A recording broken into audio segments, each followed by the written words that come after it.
Quero cumprimentar toda a igreja com muita graça, muita paz. Amém? Olhar para a pessoa mais linda que está do seu lado, falar para ela que bom que você veio. Fala para ela, esse lugar fica bonito com você aqui. Se você está feliz com Jesus, quero convidar você a aplaudir a presença dele neste lugar.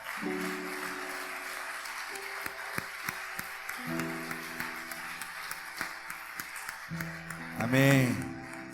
Aleluia. Aleluia. Glória a Deus. Glória a Deus. Deus, Ele é poderoso. Amém. Quero convidar você a abrir a sua Bíblia no livro de Jó. Jó é um livro que fica próximo do livro de Salmos. Jó, capítulo 1. Conforme você for encontrando, se coloque em pé com reverência à palavra do Senhor. Jó, capítulo 1.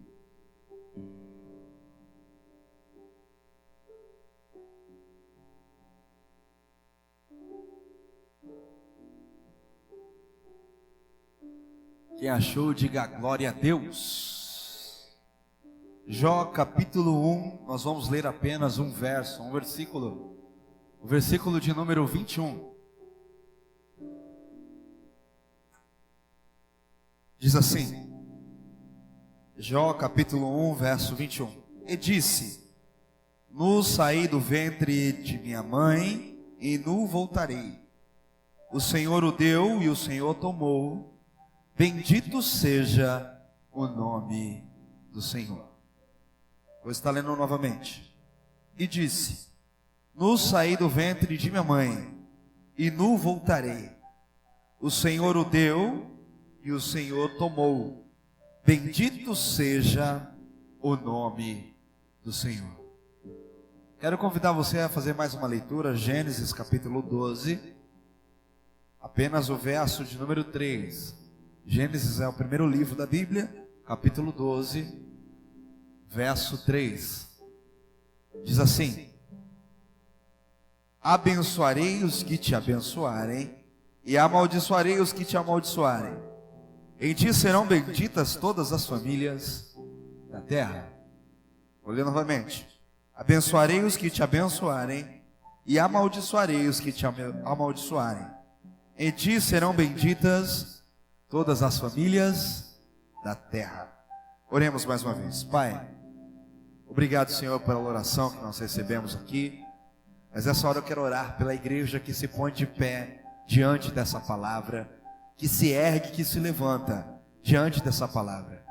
Cada um aqui tem uma expectativa de que o Senhor fale com eles, ó Pai. Pai, nessa hora eu peço, fala mesmo, Deus. Se necessário, usa a minha vida essa noite. Se necessário, Pai, ó Deus, usa esse pecador que aqui está, como um canal, ó Deus, de esperança, como um canal de transformação, como um canal de bênção. Em nome de Jesus. Amém. Pode se sentar, meu querido, minha querida. Nós estamos no culto da primícia. E no culto da primícia nós sempre trazemos uma palavra direcionada para a área financeira, para a área da nossa vida, para a área que nos interessa. E nada é mais interessante do que receber presentes. Quantos aqui gostam de receber presentes? Digam eu. Quantos aqui não gostam de receber presentes? Diga eu. Todo mundo gosta, não é verdade? É muito bom receber presentes. Receber presente é a mesma coisa que receber bênção. Receber presente é a mesma coisa de receber bênção, porque as bênçãos são um presente de Deus para nós. Não é verdade? Quantos aqui já foram e são abençoados por Deus? Digam amém. Muitas pessoas são abençoadas por Deus. Receber presentes e receber bênçãos, nós podemos comparar uma coisa com a outra, porque a bênção de Deus é como um presente. A bênção de Deus pode ser inesperada, algo que a gente não espera. A bênção de Deus pode ser programada, algo que a gente espera. E a bênção de Deus pode ser adiada. algo que a gente estava esperando e Deus falou: agora não é hora, espere. A bênção de Deus, em época de crise, todo mundo corre atrás da bênção de Deus. Em época de dificuldade, seja ela qual for, financeira, espiritual, crise no país, todos estão atrás de uma coisa: ser abençoado por Deus. Porque afinal de contas, Deus é um Deus abençoador. Quantos creem essa noite que Deus é um Deus abençoador? Amém? Quantos podem aplaudir esse Deus essa noite? Obrigado, Senhor, pela tua bênção. Obrigado pela provisão. Obrigado pelo teu sustento, Deus. Aleluia. Ebenezer, até aqui nos ajudou o Senhor. Amém? Você pode repetir comigo? Ebenezer, até aqui nos ajudou o Senhor. E nós esperamos que Ele continue ajudando, não é verdade? Amém? Glória a Deus. Meu irmão, minha irmã, eu lembro que quando eu era pequeno, e quando eu falo pequeno, por volta de uns 11 anos, porque ainda sou pequeno, não cresci muito, né? Mas quando eu era uma criança, por volta de 11 anos, a minha igreja de origem é a Igreja Metodista de Taboão da Serra, Zona Sul. E lá tinha uma irmã que quase todo domingo de manhã, no culto pela manhã, ela gostava de cantar um corinho. Na época a gente chama os cânticos de corinho, né? Mais antigos assim, os mais antigos. E ela dizia, ela cantava sempre, aquilo marcou muito a minha vida. O nome dela é Irmã Joaninha, ela é viva até hoje. Deve ter já por volta dos seus 89 anos, 90 anos. E ela cantava uma canção que dizia assim. Eu lembro que eu entrava na igreja, geralmente, na hora dessa canção. E era sempre assim no domingo de manhã. Era mais ou menos, a canção dizia mais ou menos assim: eu vim buscar uma bênção, Jesus tem bênçãos para dar. Eu vim buscar uma bênção, Jesus tem bênçãos para dar. Viestes buscar uma bênção, espera, Jesus vai te dar. Era mais ou menos assim. Eu vim buscar uma bênção, Jesus tem bênçãos para dar. Você veio buscar uma bênção, espera, Jesus é quem pode dar. E eu nunca mais esqueci isso. Nunca esqueci isso. E de fato, desde então, Jesus tem sido muito bondoso com a minha vida. Espero que com a sua vida também. Amém? Quantos estão felizes com Jesus essa noite? Amém? Glória a Deus. Meu irmão, a palavra bênção no dicionário bíblico, ela vem do hebraico. A palavra bênção do hebraico significa barak. E do aramaico significa yachá. A palavra bênção, ela significa abençoar ou salvar. Eu disse por essa manhã que quando Deus nos abençoa, Ele nos salva também. Quando Deus nos abençoa, Ele também nos salva. Toda vez que Deus nos abençoou, Ele nos salvou. Porque bênção e salvação são sinônimos. Por exemplo, se você está numa crise financeira e Deus te abençoou com o emprego, Ele te salvou da miséria. Se você está numa crise, num relacionamento com uma pessoa e Deus te deu uma outra pessoa, Ele te salvou da solidão. Porque a bênção é sinônimo de salvação. Toda vez que Deus nos salva, Ele nos abençoa. E toda vez que Ele nos abençoa, Ele nos salva. Porque até a salvação é uma bênção. Há pessoas salvas aqui essa noite. Amém? Então, se existem pessoas salvas aqui essa noite, existem pessoas abençoadas por Deus. E salvação e bênção são sinônimos. Meu irmão, então a gente entende que a bênção, ela é uma ação oculta de Deus. Porque nem sempre a gente sabe se Deus vai abençoar a gente ou não. E quando vai ser? É algo oculto, é algo imperceptível. A bênção, ela é um modo imperceptível de Deus nos dar alguma coisa. Deus, quando nos abençoa, Ele nos concede crescimento. Deus, quando nos abençoa, Ele nos concede amadurecimento. Deus, quando nos abençoa, Ele nos concede criatividade. Quando a bênção vem sobre a minha vida e sobre a tua vida, Ele está colocando sobre mim e sobre você crescimento, amadurecimento e criatividade. Meu irmão, Deus é o único doador de toda bênção. Não existe no céu, na terra, no mar, ninguém que abençoa como Deus. E eu fico impressionado pela incredulidade de alguns que não recebem a bênção. E fico impressionado pela ignorância de outros que não conhecem a Deus e ficam atribuindo a bênção que Deus dá a outros deuses. Agradeço a santo fulano, santa ciclana, quando na verdade foi Deus que deu. A honra, a glória é de Deus, porque Ele é o único que tem poder nos céus e na terra para abençoar cada um de nós. Não há outro. Como de fato nós cantamos aqui no louvor, não há outro. Não há outro. Deus não tem mãe porque Ele não foi criado nem gerado por ninguém. Ele é Deus, Ele é um ser absoluto. Deus não tem pai porque Ele é pai. Deus não tem mãe porque Ele é o criador de todas as mães. Jesus teve uma mãe, mas Deus não. Deus é ser absoluto. O único ser livre de todo o universo, o único criador de todas as coisas. Ninguém criou Deus, Ele criou todas as coisas. Meu irmão, minha irmã, a única pessoa no universo que nos abençoa é Deus. Eu lembro que antigamente nós ouvíamos o ditado que Deus é joia e o resto é bijuteria.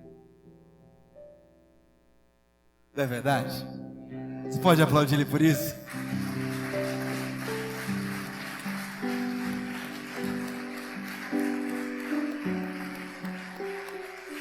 Aleluia! O modo de Deus agir e a sua ação, ela é abençoadora, por si só é salvadora. Deus, quando age para fazer alguma coisa por mim e por você, Ele está pensando em nos salvar. Ele está pensando em guardar a gente. Ele está pensando em cuidar da gente. Meu irmão, minha irmã, e o que Deus faz, como Deus faz para nos abençoar, é algo que não dá para explicar. Ele simplesmente nos abençoa, porque nos ama. Você pode dizer para a pessoa que está ao seu lado: Deus te ama. Fala para ela: o amor de Deus é incondicional.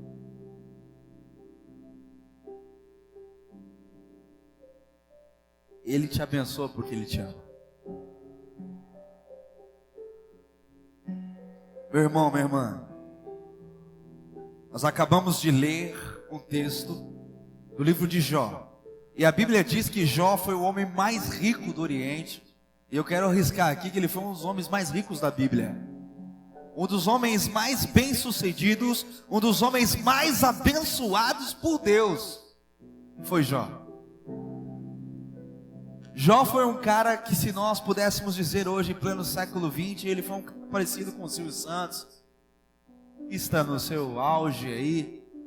Ele era um cara muito bem sucedido, era um cara muito bem resolvido financeiramente, ele era rico, o homem mais rico do Oriente. Talvez se a gente olhasse para a vida de Jó hoje, se Jó vivesse no século 21, nós íamos admirar a riqueza dele. Caramba, aí tá um cara de Deus bem sucedido, aí tá um homem de Deus que tem tudo.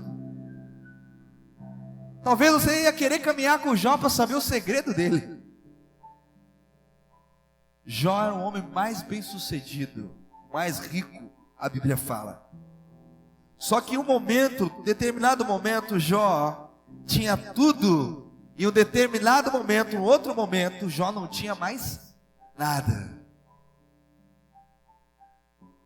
a ponto do diabo ir até Deus, e Deus permitir que o diabo toque todas as bênçãos que Jó havia recebido de Deus, e tirasse dele uma por uma. Só que Deus falou: só não toca na vida dele, porque a bênção da vida dele é minha. Meu irmão, minha irmã, o livro de Jó ele nos ensina lições poderosas de vida, e lições poderosas de como nós podemos superar os nossos momentos de dificuldade, como nós podemos superar os nossos momentos de crise. O livro de Jó é poderoso. Pastor, como eu posso reconhecer na minha vida a bênção de Deus? E é aí que eu quero começar a nossa mensagem, então, depois dessa introdução, cujo tema é como ser abençoado. Pergunta para a pessoa que está do seu lado aí: você sabe como ser abençoado por Deus em um tempo de crise? Você sabe o que fazer?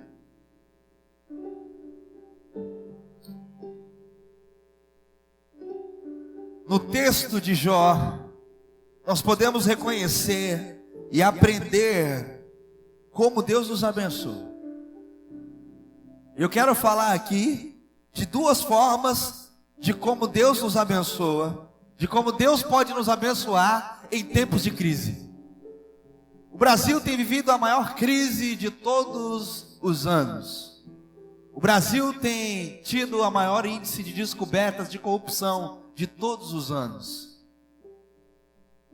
Mas os céus não estão em crise, Deus não está em crise, o reino de Deus não está em crise, Jesus não está em crise, o Espírito Santo não está em crise. Ainda que o Brasil esteja, Deus não está. Como ser abençoados por Deus em tempo de crise? Como reconhecer a bênção de Deus em tempos de dificuldade? Primeiro, eu quero dizer que nós temos que reconhecer que Deus nos abençoa quando nos dá alguma coisa. Tempos de crise, Deus, como João disse aqui, Deus não nos tem deixado faltar nada. Pode não ter a picanha, mas tem o ovo. Aleluia. Comida russa, roscovo. É isso?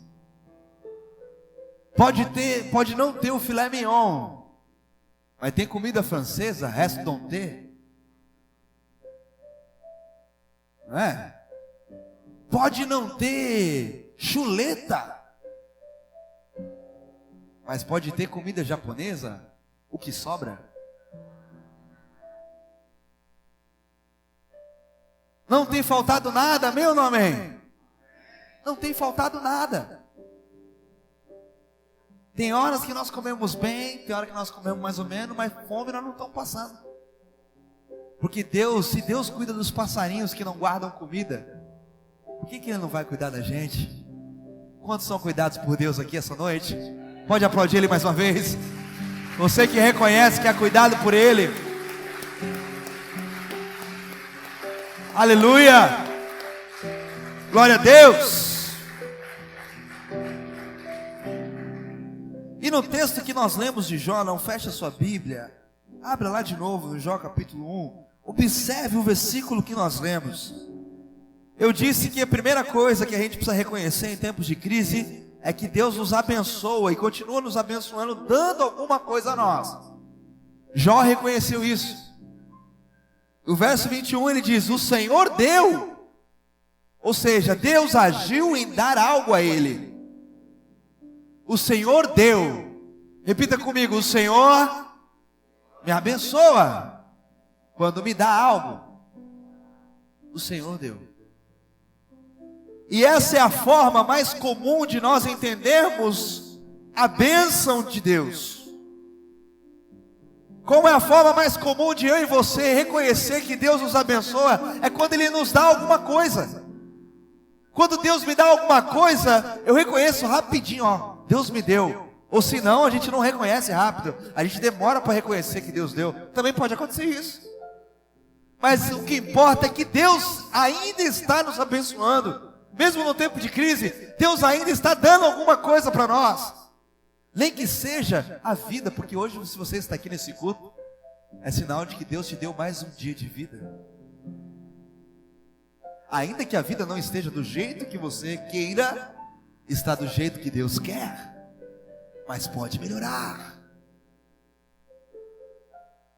Pastor, hoje eu acordei, estou aqui na igreja, glória a Deus. Deus te deu mais um dia de vida, então é uma bênção isso. A forma mais simples de nós reconhecermos que Deus nos dá algo é quando Ele nos presenteia com alguma coisa. E é o que a gente sempre espera, porque afinal de contas, como eu disse, só Deus pode fazer alguma coisa para mudar a nossa vida. Só Deus pode fazer alguma coisa para mudar a nossa história. Só Deus tem todo o poder, só Ele. Só Ele. Então é o que a gente espera todos os dias. O que Deus vai me dar hoje? O que Deus vai me dar amanhã? O que Deus vai fazer por mim esse final de ano? O que Deus vai fazer por mim em 2017? A gente está sempre esperando Deus fazer alguma coisa, porque afinal de contas Ele é Deus e nós somos seus filhos. Essa é a forma mais simples de entendermos a bênção. E afinal de contas, é o que toda igreja hoje, o século 21, quase sem exceção, tem pregado. Tem pregado que Deus tem bênção, Deus tem vitória, aleluia, para cada um de nós. E o que não falta é a igreja pregando isso. Você sai dessa, anda 100 metros, entra em outra igreja e vai falar: Deus tem uma vitória para você, Deus tem uma bênção para você. E é verdade, Deus tem mesmo. Deus tem mesmo. Você que entrou aqui essa noite, quero dizer para você que Deus tem vitória para você. Deus tem bênção para você. E tem mesmo.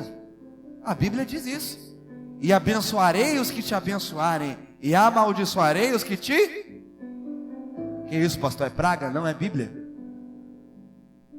É Bíblia. Nós acabamos de ler que Deus vai abençoar quem me abençoar. Deus vai amaldiçoar quem me amaldiçoar. Deus vai abençoar quem abençoa você, e Deus vai amaldiçoar quem amaldiçoa você. Meu Deus, pastor, isso aí é zica, isso é quizira. Não, é Bíblia. É Bíblia. Nós lemos Gênesis 12, verso 3. Por isso que a gente só tem que viver abençoando para ser abençoado. Quanto mais a gente abençoa, mais abençoado nós vamos ser. A bênção de Deus vem também quando a gente semeia a bênção. Quem planta a bênção, colhe. Quem planta a maldição, colhe. Fala para a pessoa que está do seu lado: não fala mal de mim, me abençoa. Pergunta para ela: você quer ser abençoado? Me abençoa. Oh, glória!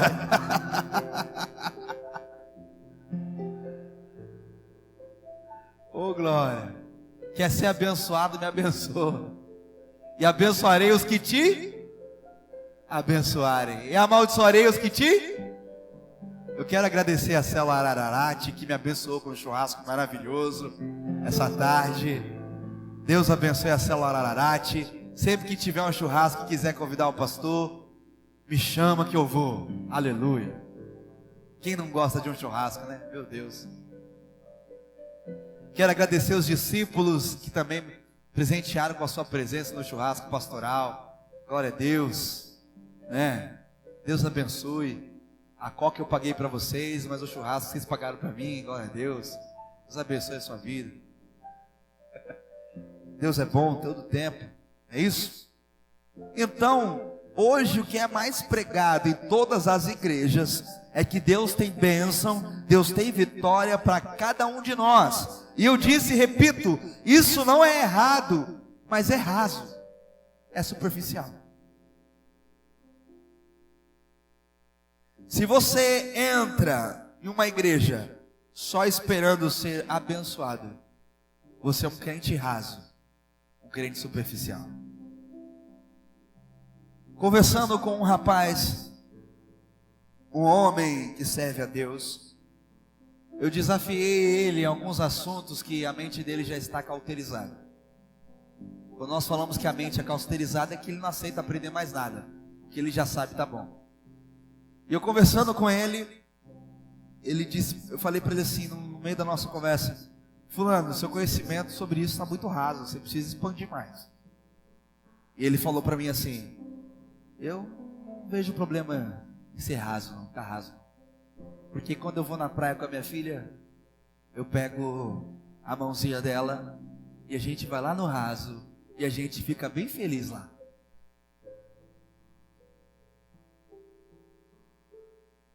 Eu ouvi aquilo, deu vontade de falar, meu Deus, igual fala aqui. Só que eu fiquei em choque. Ele falou, e se eu for pro fundo, eu e ela nós vamos nos afogar? Eu falei, pois é, o fundo não é para todo mundo. O fundo não é para qualquer pessoa. O fundo é para quem sabe nadar. Nada bem. Tem preparo. Que tem condicionamento físico. E tem experiência. Mas só vai nadar nas águas profundas quem já se afogou no raso. Porque é no raso que a gente aprende a nadar. Não é verdade? O Jefferson que diga, né, Jefferson? O Jefferson disse que se afogou no raso já aqui na Praia Grande. Falou que a experiência dele foi horrível. O Júnior que me lembrou disso, viu, Varão? Depois você puxa a orelha dele. Cadê o Júnior? Ali, até escondeu ali. O Jefferson falou que foi a primeira vez que veio em Praia Grande. Estava no raso. Cadê a Michele? Michele está lá com as crianças. Ele estava no raso e começou a se afogar, veio uma onda e começou a rolar no raso. Aí ele se afogou. Quando ele saiu, puxaram ele. Como é que é? Te puxaram, Varão? A Michele te puxou? Ela fica em pé, Jefferson. Aí tinha uma criança pequenininha do lado dele falando assim, meu Deus. Mas é no raso que a gente aprende a nadar e ir para águas mais profundas. Tem crentes, tem cristãos, tem homens de Deus que são fabulosos, mas ainda tem um entendimento raso de Deus. Só vem as mãos de Deus, não vem Deus. E quando eu falo isso, não é de ver a pessoa de Deus, é de querer Deus mais do que as mãos dele.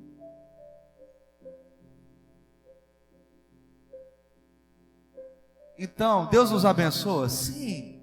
Deus tem que nos abençoar? Sim. Mas Ele é obrigado a nos abençoar? Não. Não.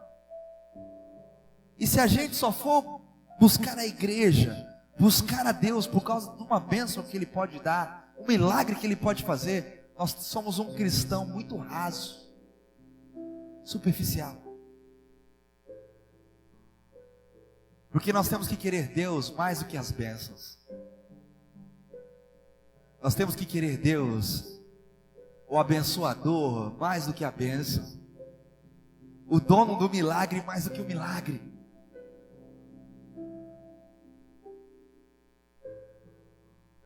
E isso nos leva a entender uma segunda coisa em tempo de crise que Deus faz por nós também, para nos abençoar. Está com a sua Bíblia aberta? Eu disse que a primeira coisa é reconhecer que Deus nos abençoa quando nos dá algo. A segunda coisa é a gente reconhece que Deus nos abençoa quando Ele nos tira algo. E aí é águas mais profundas, que nem todo mundo entende isso. No mesmo versículo, Jó 21, ele diz: o Senhor tomou, bendito seja o nome do Senhor. Ele fala, Deus deu, Deus tirou. Bendito seja o nome do Senhor.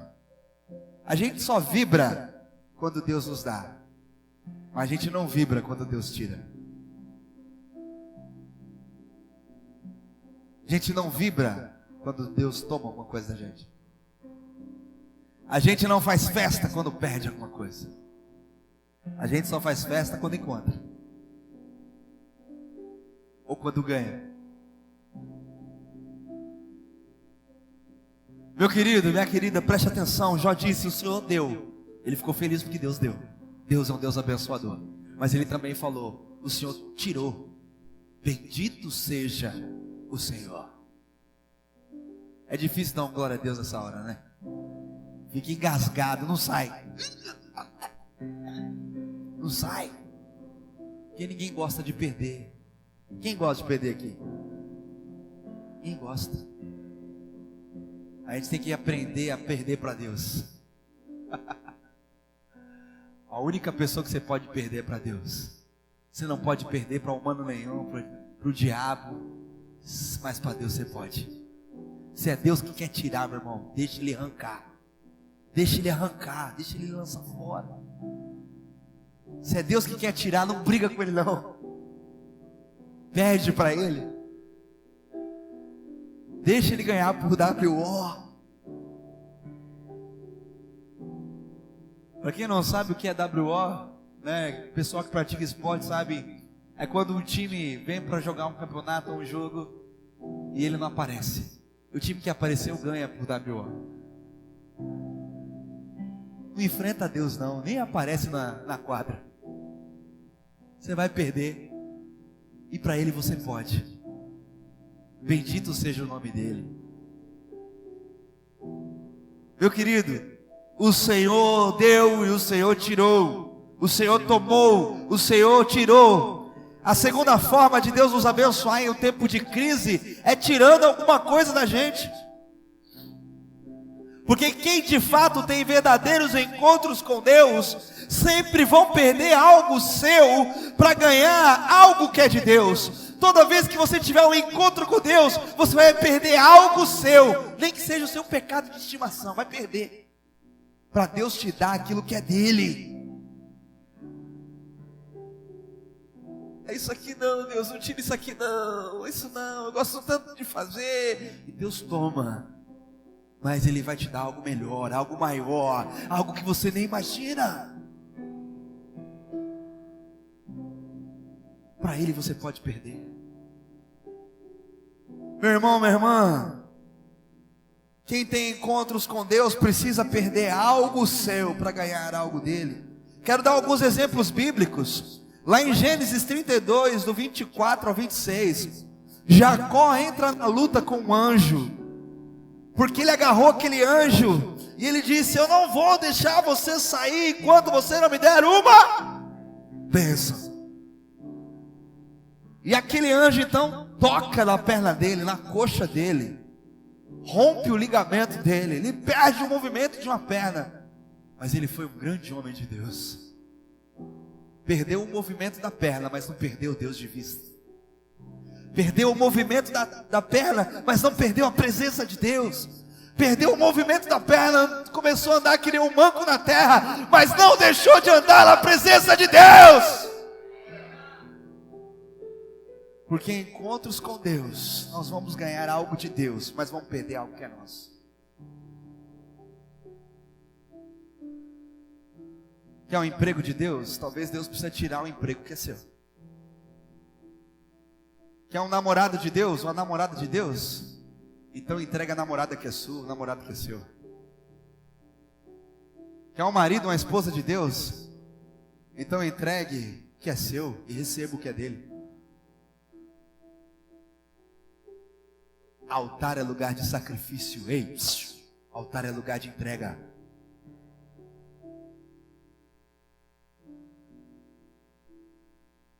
Quer um filho abençoado, mãe? Um filho de Deus? Entrega o filho que é seu. Entrega o teu Isaac.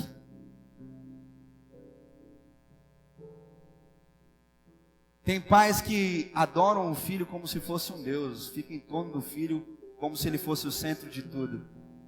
E esquecem do Deus Todo-Poderoso. Tem pessoas que adoram o seu carro, adoram o seu dinheiro, adoram suas riquezas, suas posses, esquecem do Deus Todo-Poderoso. E tudo isso é seu, não é de Deus.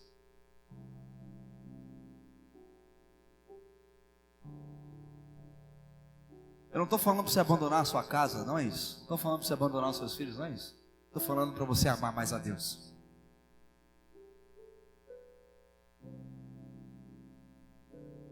Fala para a pessoa que está do seu lado: ame mais a Deus. Fala: ame a Deus mais que tudo. Segunda pessoa que eu quero dar o exemplo de que Deus nos abençoa quando não tira algo é Abraão. Ou Abrão na época, Gênesis 12:1. Abrão foi convidado por Deus a sair da parentela dele para receber a bênção de Deus, para receber a promessa de Deus, para que Deus cumprisse algo maravilhoso na vida dele. Se ele não largasse a família dele, ele não seria um pai de multidões. A nação de Israel, a nação palestina, hoje os judeus, os israelenses, são descendentes de Abraão. Abraão não teve só Isaac, hoje ele é pai de uma nação palestina, por promessa de Deus. Você vai em Israel conversar com um judeu, eles reconhecem Davi como um grande rei, ou o melhor rei que eles já tiveram. Mas Abraão eles reconhecem como pai. Rei é alguém que só faz leis e manda, mas pai é aquele que nos gera, é aquele que cuida da gente, que ama a gente. Ele chama Abraão de pai, o pai da nossa nação. O Brasil está cheio de pai, não é verdade? Índios, portugueses, escravos, mas Israel não, só Abraão. Só Abraão. E eles enchem a boca, nosso pai Abraão. Faz boca de gordinho comendo churrasco, nosso pai Abraão.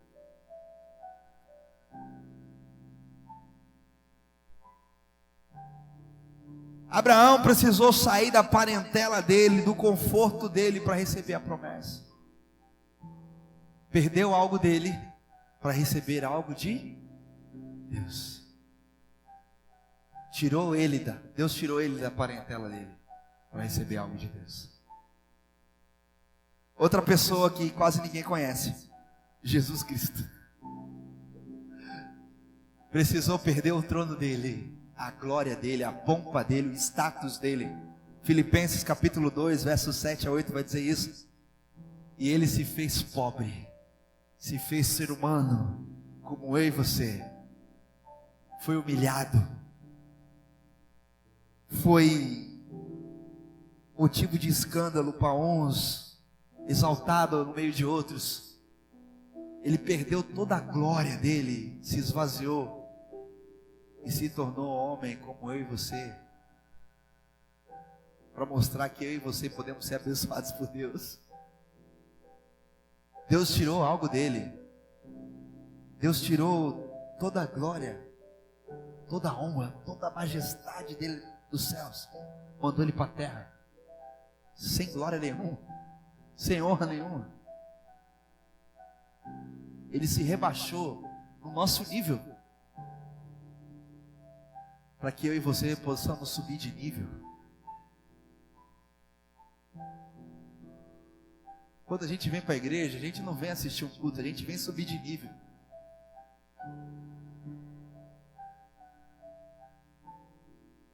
A gente vem ser mais parecido com Jesus. Meu irmão, minha irmã, tudo isso foram pessoas que Deus abençoou quando tirou algo.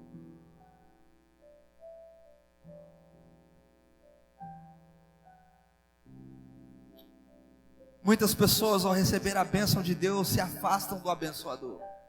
Vão atrás de Deus, recebem um milagre, recebem a bênção e se esquecem dele.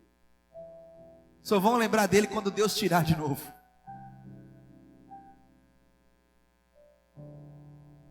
Meu irmão, minha irmã, ao receber o milagre, as pessoas se afastam do dono do milagre. Só vão se dar conta quando perderem esse milagre. Então, no momento de crise, nós reconhecemos e aprendemos com Jó que Deus nos abençoa quando Ele nos dá alguma coisa, mas também nos abençoa quando Ele tira alguma coisa. Porque tudo acontece debaixo da permissão de Deus. Eu lembro que eu preguei aqui sobre os Uzias, não sei quantos estavam aqui, que Deus precisou tirar Uzias da vida de Isaías, no ano da morte do rei Uzias, para o profeta ser levantado como profeta, porque até então ele estava escorado. Isaías estava escorado em Uzias. Deus teve que tirar. E Deus abençoou Isaías quando tirou os ex. Deus abençoou os discípulos, os 12, quando tirou Jesus. Os discípulos estavam escoradão em Jesus. Jesus morreu e ressuscitou, voltou para o céu. Quem é que vai fazer milagre agora? Quem é que vai fazer o cego enxergar agora? Quem é que vai fazer o paralítico andar agora? Estão fritos. Acabou tudo. Jesus ainda manda a gente ir para Jerusalém lá esperar, meu. Diz que vai descer poder de lá. Vai fazer o que com esse poder? Os caras não estavam entendendo nada. Mas aí eles foram para Jerusalém. Foram revestidos de poder. Seres humanos como eu e você. O Espírito Santo sobre eles. Pedro não era Jesus, não era Deus. Por onde ele passava, a sombra dele curava pessoas. Estevão fazia milagres. O lencinho de suor de Paulo curava pessoas. Eles começaram a fazer coisas maiores do que Jesus. Mas Jesus precisou partir. Deus precisou tirar Jesus do meio deles. Senão eles iam ficar escorados em Jesus. Jesus, faz um milagre aqui. Jesus, acalma a tempestade aqui. Não, agora eles passaram a ser fazedores de milagres. Mas Deus teve que tirar Jesus.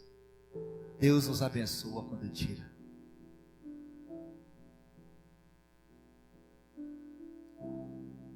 Talvez precise alguma coisa sair da sua vida para Deus colocar algo dele.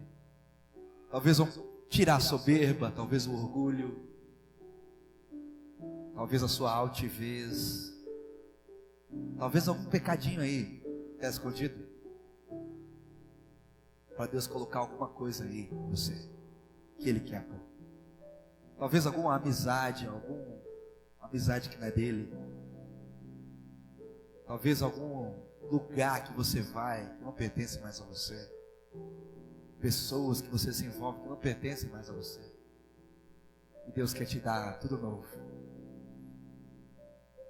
E aqueles que estão em Cristo, as coisas velhas se passaram, e eis que tudo se fez. Você pode aplaudir Ele por isso?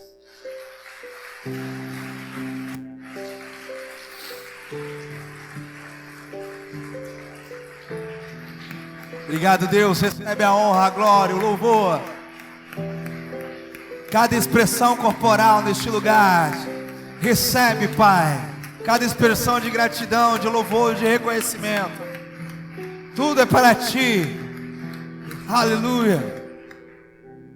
E por último eu quero dizer algo. Entender que perder não é fácil. Mas Jó, ele entendeu que Deus abençoa quando dá, e quando tira, o nome dele deve ser exaltado. Deus deu, Deus tirou, bendito seja o nome do Senhor. Mas ele entendeu uma outra coisa. Vamos ler o verso 22, é a terceira coisa que eu quero falar.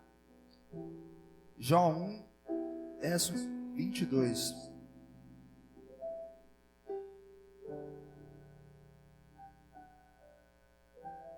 Jó 1, 22 vai dizer assim, ó: com tudo isso, ou seja, Deus dando e Deus tirando, Jó não pecou e nem atribuiu a Deus falta alguma.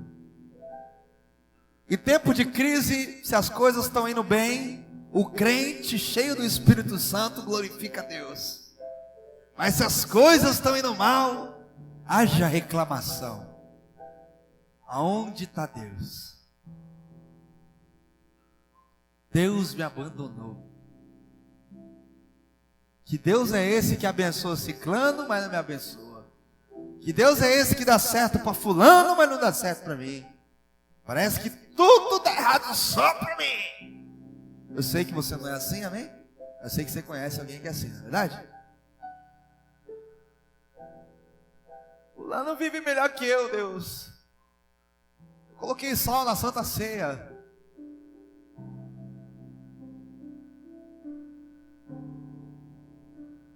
Eu cuspi em Jesus, não é possível.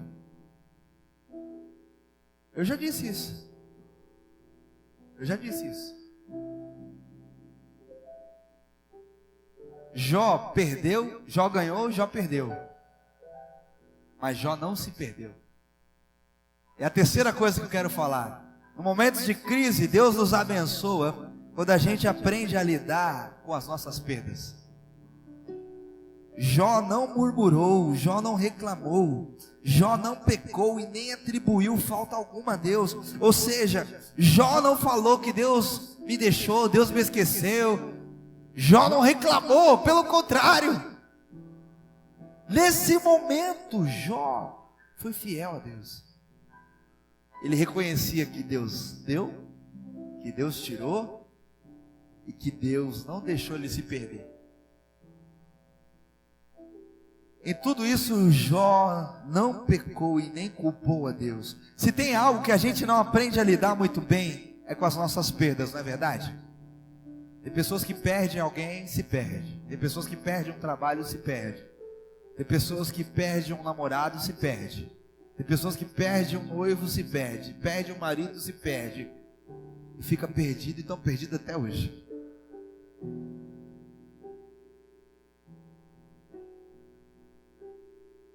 Pessoas que perdem a célula, perdem a igreja, perdem amizades e se perdem. Estão perdidos até hoje.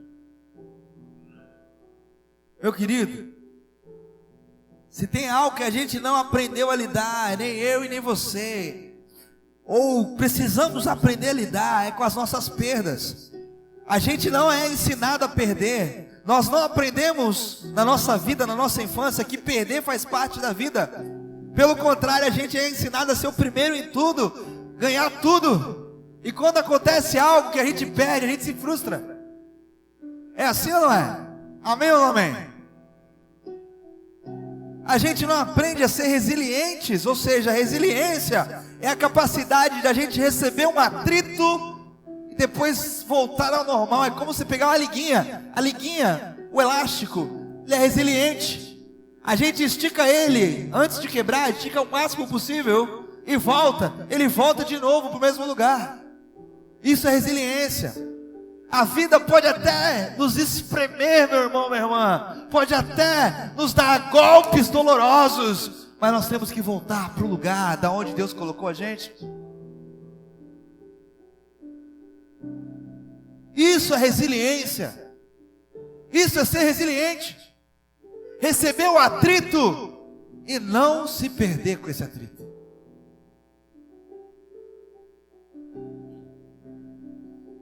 Resiliência é a capacidade de enfrentarmos a dor, reciclar o trauma, reciclar os pensamentos que nos perturbam, repensar a timidez, desfazer aquele sentimento de culpa, desfazer aquele sentimento de autopunição. A gente precisa aprender a perder aquilo que é supérfluo, para a gente aprender a ganhar aquilo que é essencial. Se a gente não aprender a perder o que é supérfluo, nunca vamos ganhar aquilo que é essencial. Pastor, o senhor fala isso porque o senhor nunca perdeu nada na vida. O senhor nunca perdeu ninguém na vida. Meu querido, eu quero dizer que desde que eu disse sim ao ministério pastoral, eu só estou perdendo. Estou sendo o último em tudo, na esperança que um dia cumpra-se a palavra de que os últimos serão os primeiros. O exemplo disso, o pastor é o último a sair da igreja. O pastor é o último em tudo. O pastor é o último avisado do problema quando acontece alguma coisa. O pastor é sempre o último. Na esperança que um dia Deus olhe para mim e fale assim: meu filho, você foi o último a sua vida toda. Os últimos serão os primeiros. Entra no gosto do teu Senhor. Eu lembro-me que há pouco tempo, no encontro com Deus, eu briguei com 2 gaditas lá no encontro. 2 servos. O pessoal que estava passando pelo encontro com Deus estava almoçando. Estavam os 2 bonitão lá comendo na cozinha. Eu falei: meu querido, se você fosse um novo convertido, eu até te entenderia. Você é velho de igreja, velho de encontro com Deus, já é até gadita. Por que você tem que ser o primeiro a comer? Pastor, não precisa parar agora não. Continua. Toma vergonha nessa cara. Meu pastor, eu estava falando, varão, nós somos os últimos a comer. Nesse retiro nós somos os últimos a comer. Se sobrar comida para nós. Tem servo que parece esfomeado em época de encontro. Sai do jejum, não vê o encontro chegar para lascar as pratadas violentas.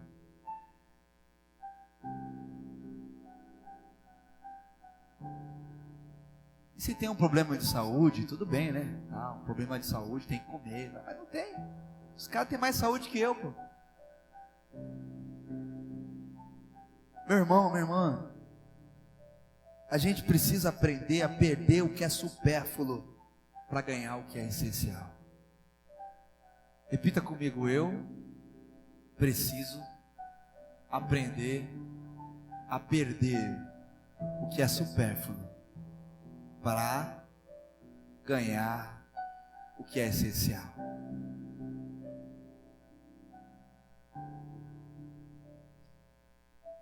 No meio das nossas perdas, Satanás sabe que a gente está fraco. Satanás sabe que a gente não está bem quando a gente perde alguma coisa. E Satanás sempre vai levantar alguém para nos acusar, como a mulher de Jó. Jó perdeu tudo. Jó estava debilitado porque ninguém sabe lidar direito com as perdas ainda. Jó também não estava, ele estava aprendendo a lidar com isso. Aí Jó levantou a mulher dele. Está lá em Jó capítulo 2, verso 9. Jó já tinha perdido tudo. Só tinha vida, nem saúde ele tinha, só tinha vida. Aí vem a boca do diabo, através da mulher dele. Jó, você tinha tudo. Deus tirou tudo, Jó. Deus é esse. Deus mau. Abandona esse Deus e morre. Abandona esse Deus e morre. Sabe quando você está fragilizado? Sabe, Betão, quando a gente está fragilizado, a gente perdeu alguma coisa ou alguém, e vem alguém e fala assim: cadê seu Deus agora? Cadê a igreja? Cadê o pastor? Abandona eles. Sai fora, né? Tem lugar melhor para você. Coisa típica do diabo, Betão. Pega a nossa fragilidade e brinca que nem aquela molinha quando eu tinha quando era criança.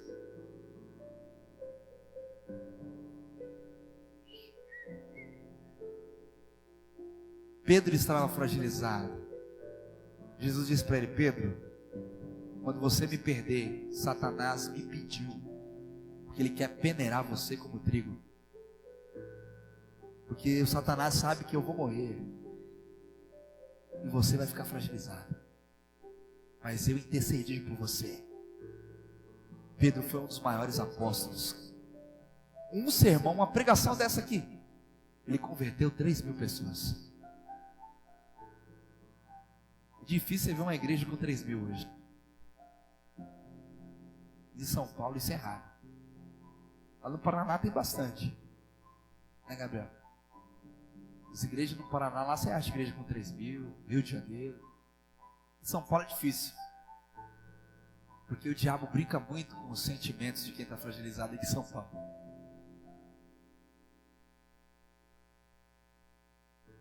Meu irmão, minha irmã, o diabo sempre vai, quando a gente perder alguma coisa, colocar alguém para acusar. O Salmo 42, o verso 3 vai dizer isso: porque está abatida a minha alma, porque se perturba dentro de mim. Enquanto as pessoas dizem: onde está o teu Deus? Cadê o teu Deus que não te ajudou? Nós estávamos comentando isso ontem com os jovens. Jesus estava lá na cruz sofrendo pra caramba, perdendo a vida. E os caras: cadê o seu Deus? Desce daí, o Senhor é poderoso. Revela que você é fortão. Vá lá, se salve, salva os outros que estão aí do seu lado. Jesus não deu ouvido a Satanás. Jesus não ouviu as milhares de bocas de Satanás ali. Ele só falou assim: Pai, perdoa-lhes. Porque não é eles que estão falando, é o diabo que está falando na boca deles. Eles não sabem o que falam. Pai, perdoa-lhes, eles não sabem o que falam. Não sabem o que fazem.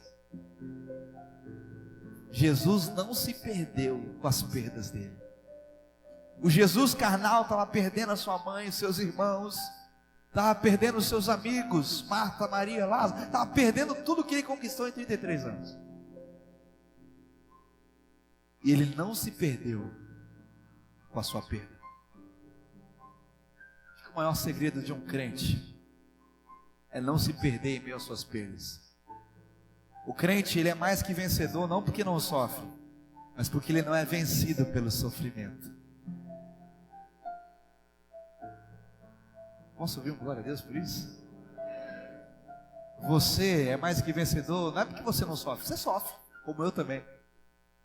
Mas você é mais que vencedor porque você não é vencido pelo seu sofrimento. Deus não permite o sofrimento te vencer. Você pode aplaudir Ele por isso?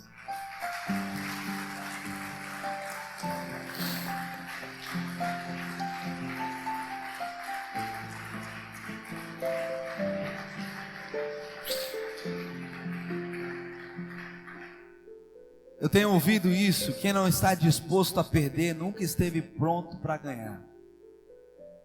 Como eu disse, desde que eu disse sim para Jesus, eu tenho perdido muitas coisas, mas Deus tem me dado muitas outras coisas.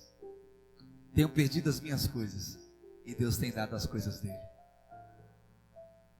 Repita comigo: quem não está disposto a perder não está pronto para ganhar. Um exemplo disso é quando nós vamos jogar futebol, basquete, vôlei. O time, ele entra disposto para ganhar ou ninguém quer perder. Jogamos para, mas sim, entrou na quadra. Fala para a pessoa que está do seu lado: você aceitou Jesus, você entrou na quadra. Pergunta para ela: para que você está disposto? Só ganhar?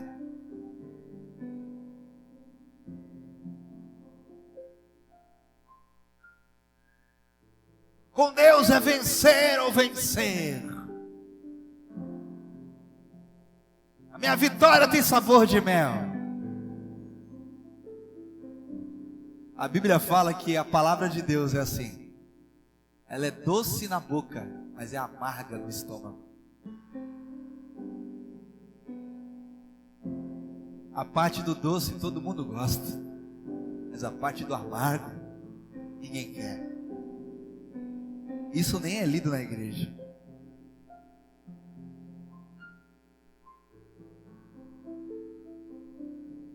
O compromisso é com a verdade, toda a verdade, não só parte dela. Jesus falou: no mundo tereis aflições, mas tenha bom ânimo. Aprenda a lidar com as suas perdas, porque as perdas nos ensinam a crescer. As perdas também são bênçãos, é Deus que tira. Só é ruim quando o diabo tira, mas quando Deus tira é bênção. Quando Deus tira é bênção. Para Ele a gente pode perder, Betão, toda vez. Quem não está disposto a perder nunca esteve pronto para ganhar. Jó foi uma pessoa de sucesso, mas ele aprendeu em meio às suas perdas não culpar os outros, não culpar a Deus. Ele não se perdeu e nem perdeu Deus com as suas perdas.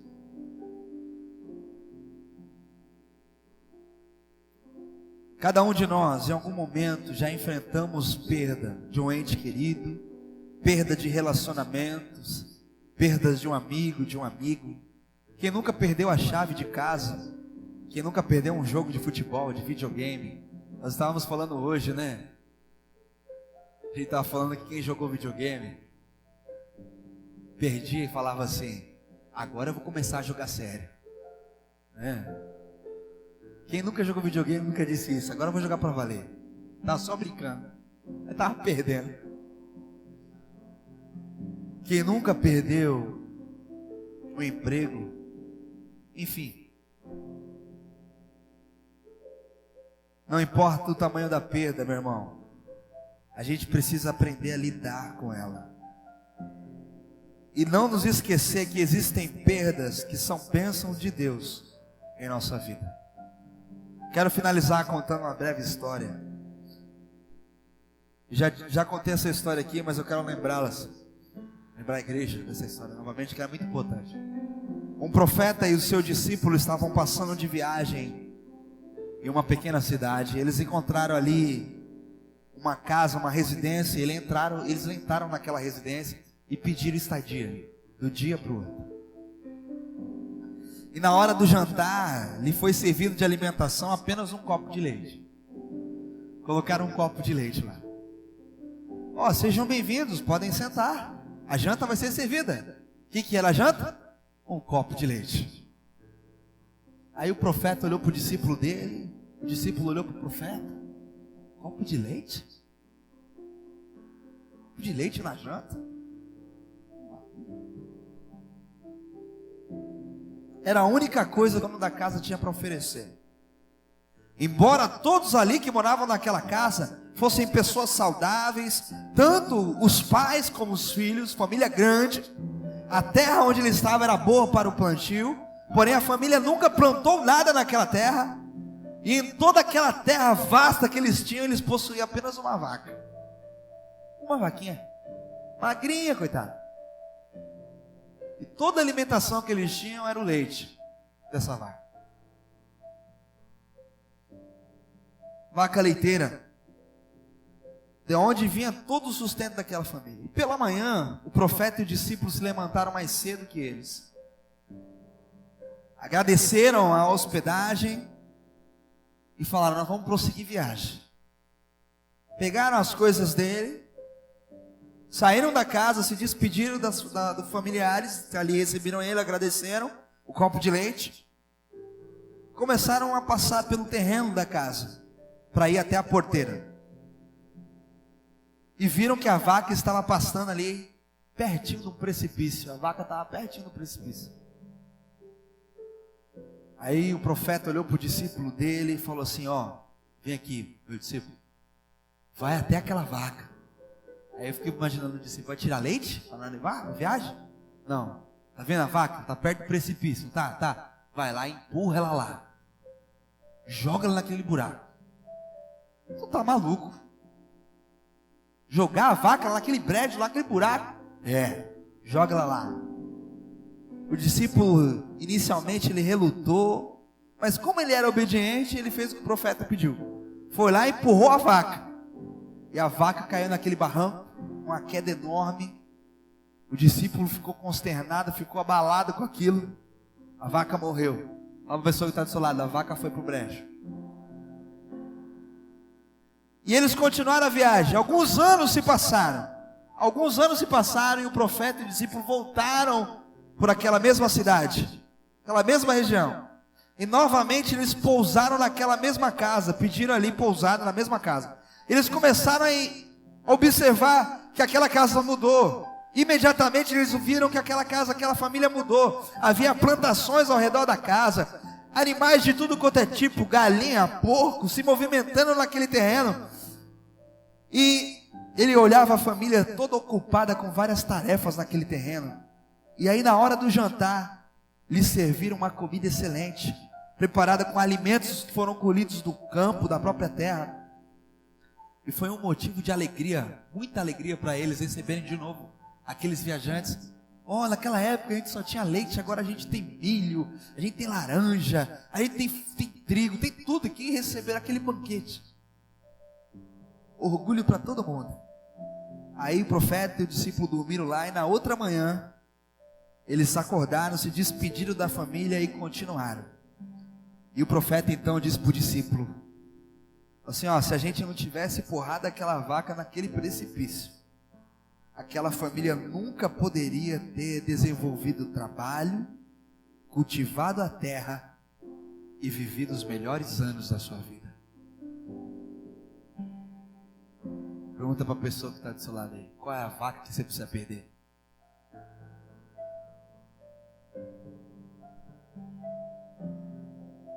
Fala para ele: qual é a vaca que precisa ir para o brejo? Para você viver os melhores dias da sua vida.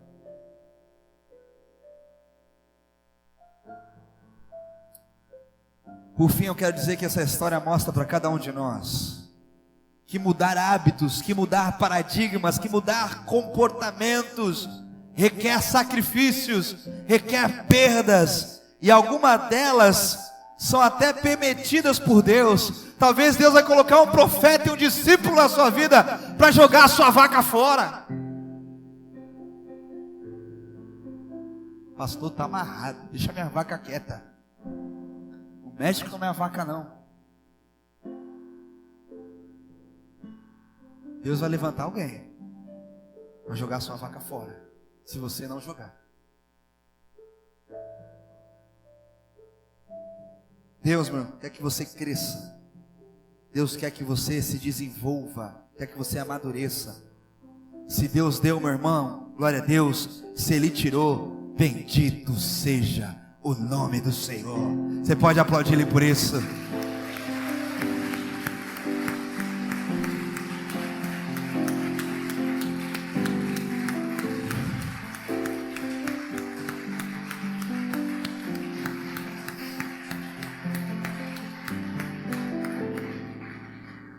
Sabe, meu querido, hoje eu quero fazer um apelo diferente aqui.